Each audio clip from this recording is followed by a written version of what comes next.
That's the very reason why. And this is not just Fort Bend County, this is a region.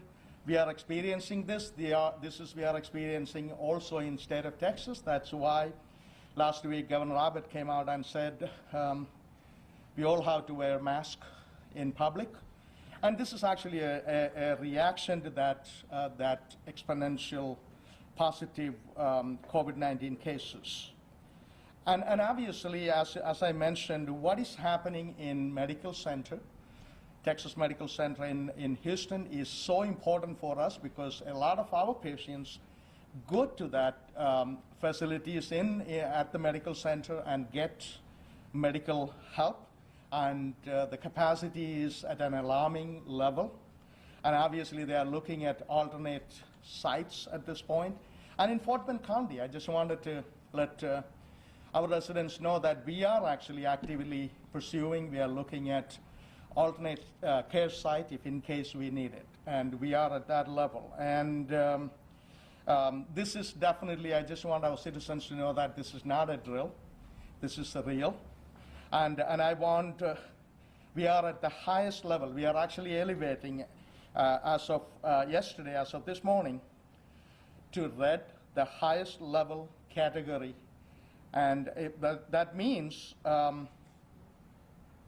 at this point, if our citizens are not participating in this process in a positive way, and we know that CDC guideline, wash your hands and wear mask, and all those guidelines, we will run into a situation, as Governor Abbott rightfully mentioned a few days ago, if you don't want to wear your mask, it's possible we are heading towards a shutdown. And I just want our citizens to know that that's the last thing I wanted to do in Fort Bend County. And if it comes from governor, we will follow through on his order. And so because of that reason, I believe it is important follow the guidelines. And to get more information, you could go to www.coronavirusfortbend.gov. I repeat, www.coronavirusfortbend.gov to get a public assessment, and it is a lot of information you need to know is available there. All residents, I encourage, I repeat, all residents, please continue to use social distancing, frequent hand washing, and using face masks wherever you are out there. And this is, you heard a million times, repeating, because we don't have a vaccine. We don't have no way of controlling this other than these tools we have at our disposal. If you are planning to go out, think about it for a second. Do I need to go outside? Am I fall into a high-risk category?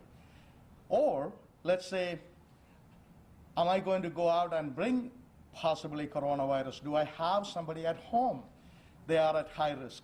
You got to assess these. And I encourage people, if you don't need to go out, please don't go out. And we have to go out for food, medicine, and if you have to work, you have to go out to work.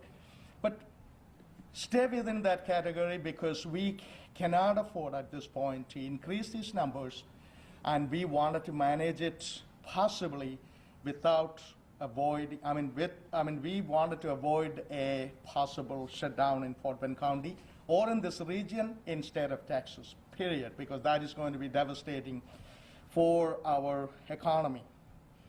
And again, continue to be vigilant, continue to follow the local authorities' information provided on their website, and make sure you get the information from the right source. Like I mentioned, www.coronavirusfortbend.gov and other CDC website and other Texas Health and Human Services website. Get information from the right sources, reliable sources, follow through on that. With that, I will invite our Health and Human Services Director, Dr. Jacqueline Minter, to give an in-depth detail of what is going on in Fort Bend County. Dr. Minter? Thank you, Judge George. Good morning, everyone. This is not a conversation that any of us wanted to have. As a community, we've collectively experienced the concern and the anxiety that comes with a disease that is new, a virus that is new, and that is spreading rapidly. Since early March, we've responded in a lot of ways that have been helpful, and we got to witness the decrease of disease in our community. But we also began to let our guard down, and we witnessed the consequences of that. We had a false sense of security, and it resulted in some of the numbers that Judge George has given us earlier.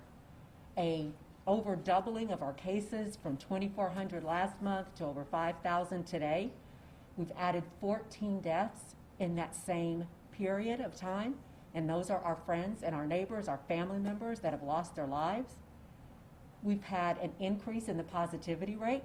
We know that we have increased testing, but we've also increased the people in our community who are symptomatic and in need of testing. And so that positivity rate has gone up. One thing that is very certain is that we cannot tell this virus what we will and will not do. The virus will teach us what is safe and what is prudent to do. So moving the risk category to red provides another opportunity for us to step back, to review our actions, and to consider how those actions will affect us in the future. These actions, as the judges already mentioned, include physical distancing by eliminating any unnecessary trips and making wise choices about our social activities, even when those choices mean that we have to forego some things that we would rather do. We need to be aware of our own illnesses and illnesses in others, and then avoid each other when those illnesses are occurring. We need to continue to wash our hands thoroughly and carefully at every opportunity, and we need to wear our face coverings. This is extremely helpful when we're in close contact, but remember, avoiding that contact is really the best method. Honestly assessing our risk and the risk of others around us will help to keep everyone safe. As friends and neighbors, we have learned that good health and a good economy are not enemies, but they're companions. This interdependence is a key for survival and future success, and I'm confident that our numbers will again begin to decrease. In time, we will have better treatments.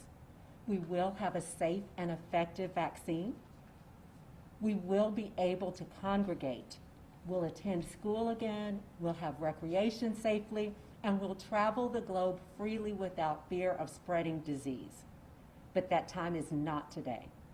We must continue to adapt, adjust, and trust that we all want the same things for ourselves, our families, and our communities.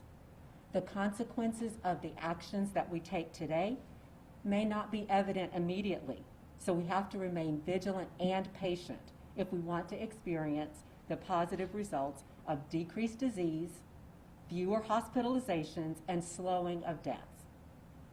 I'm thanking you in advance for your partnership in returning us to a healthier Fort Bend County. Indeed, definitely we are Americans, we are Texans, we are Houstonian, we live in Fort Bend. We will prevail, there is no question about it, and I have no doubt. We just wanted to, this is a little inconvenience, little small inconvenience we have to take so that we could move forward. Who would have thought our schools are going to be not opening up? It is going to be virtual. At least in the beginning, and who would have thought all this stuff? So things are different, and we need to adapt to it, and I just wanted to simply echo on Dr. Minter's message. And we will prevail, there is no doubt in my mind. With that, I will invite our Office of Emergency Management Manager, Mark Flathouse, to give an update. What does it mean to the Office of Emergency Management? Mark, please. Good morning. The Office of Emergency Management, or the Emergency Operations Center, has been activated all the way since March. What the judge and Dr. Minter had to say is adapt and adjust, and we have done that also.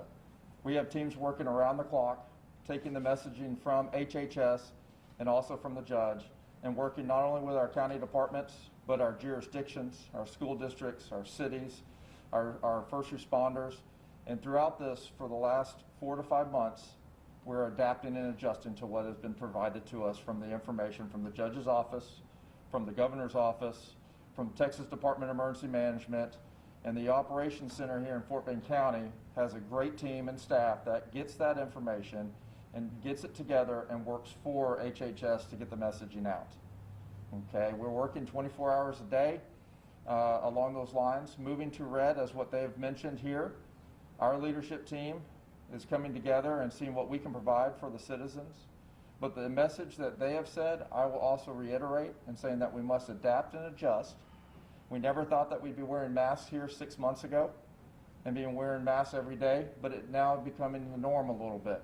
We understand that, and we've got to work through these things. And that's what an Emergency Operations Center does, is works through problems that the citizens have, along with what our agencies have and our jurisdictions and our schools. We are always here to answer questions and assist and get information out. The Emergency Operations Center, this is something new. We always know that there's always could be a natural disaster, as in a hurricane or anything else down the road. So we're adjusting behind the scenes to make sure we're ready for that in case anything happens also. So a lot of work's being done. Moving to red is very important to us because it shows that we need to listen and we need to adapt and adjust. And we need to make sure that this whole operation and everything that we're doing is very fluid. It can go one way or another, depending upon what not only public does, but also what jurisdictions do, and plus what the judge and Dr. Mentor have to say that oversees this. We're looking forward to what we can do as a team in Fort Bend County to protect our citizens and move forward under the leadership of the judge. Thank you, Mark. With that, we will open up if you have any questions. Yes, sir. Are there plans on your desk right now that you guys are drawing a draft about a possible second shutdown? And what is the trigger point for that to happen? I don't have any plan on my desk. And as I mentioned, that's the last thing I wanted to do. That's why I'm asking our citizens to, asking our citizens to behave a certain way, because I have full confidence in Fort Bend County residents. When we had the shutdown, our citizens behaved very well, so I'm confident they're having to follow through on it. But I cannot guarantee if there is a shutdown come from governor, we have to follow through on it. At the moment, I don't have any plans on my table. What does it mean to go to the red light right now? What does it mean for us? Can you repeat that question? What does it mean for everybody go on moving on red light right now? It simply means you follow all the CDC guidelines strictly. Like I've said, if you don't need to go out, don't go out. And also assess yourself, am I in the category of high risk? Like, for example, do I have any pre-existing conditions, or if I'm older, certain age level and beyond, or maybe I'm young, but can I bring COVID-19 and give it to my grandfather or grandmother or whoever? Assess the situation, behave yourself in certain way, washing hands, wearing face coverings, and social distancing. This is all proven. These are the only tools we have. So do that strictly, religiously do that, and that's how we are going to combat this. I have another question from partners from KTRK. They ask, was the COVID risk level in Fort Bend community a reason why Fort Bend ISD starting the next school year 100% online? I hope I understood that question correctly, and obviously, as you know, we don't deal with education. That's not our part. But we are in constant contact with our school districts because the children go to Fort Bend ISD as our children. And so we had a conference call with Fort Bend ISD superintendent yesterday. And I actually sat down and listened to the evening Fort Bend ISD trustees. There was a meeting last night, the trustees' regular monthly meeting. So I understand they are going online, and it's going to be virtual schooling initially, because what I'm hearing from the superintendent of Fort Bend ISD, he said he doesn't want to put the teachers at risk, because there's a lot of teachers do have pre-existing conditions or maybe health issues, and we wanted to make sure we don't have any teachers, then who's going to teach our children? So So what I understand is they are going to be virtual initially. But what are your thoughts about that? Maybe you have sons and you are thinking about Right. the possibility your sons have to go online classes. What is my thoughts? I don't like it. But what are the choices we have? I don't like it. And I honestly believe school is a place not just for learning the content. It is about learning about behaving in a society, getting friends and family. I mean, the kids learn socially and, social behavior. All that stuff is learned from school.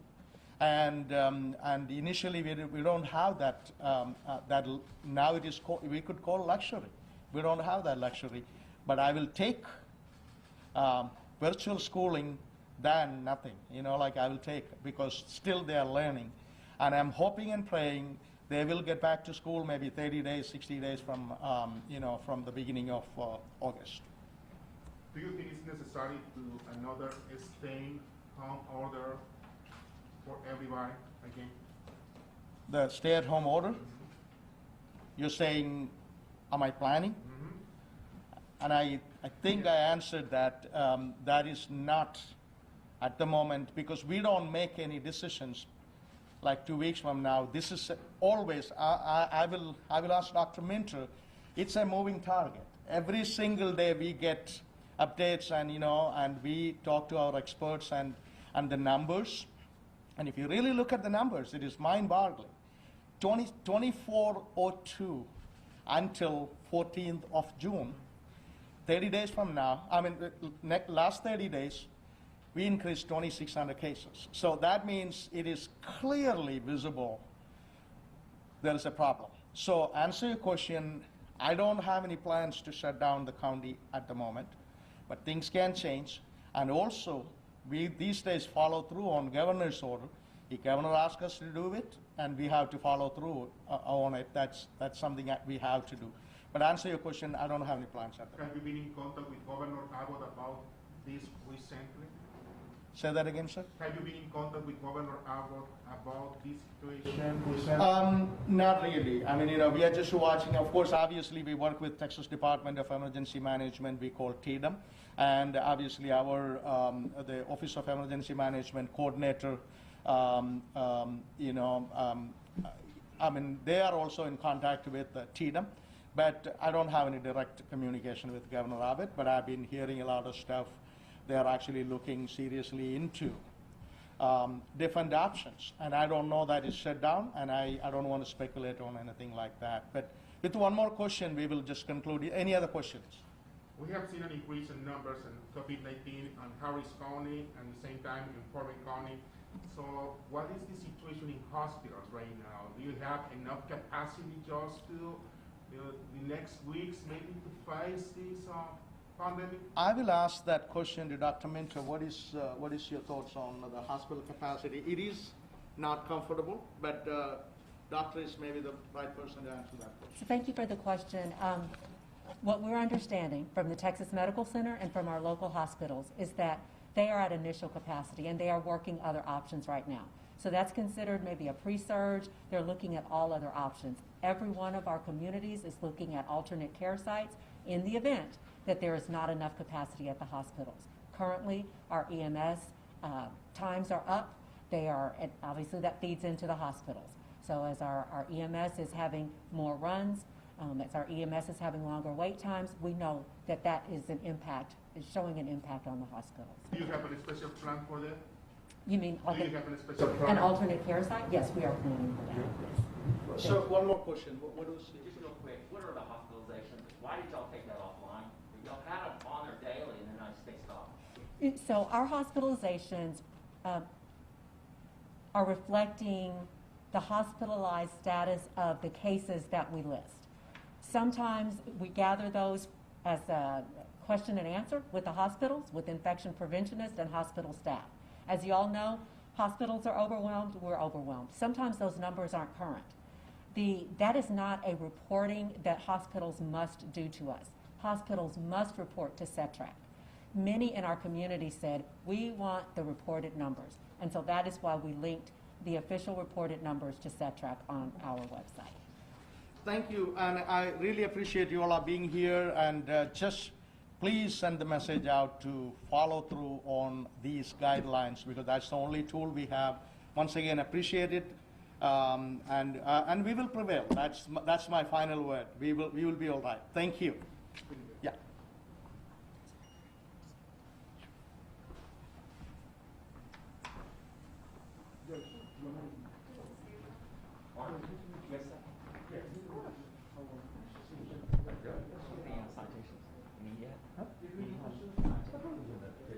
I believe in education. You haven't had citation. Just on top of you. My staff has talked to multiple businesses and people, and I believe in compliance by education. The option is always there, but I prefer not to. So you've gone out to places and said, listen, you gotta remember, you gotta stop this. Okay, they want to change. I'm not one of these days, I'm very straightforward and honest in what we do. I find myself as far that I don't practice in citation because I believe if you educate people on the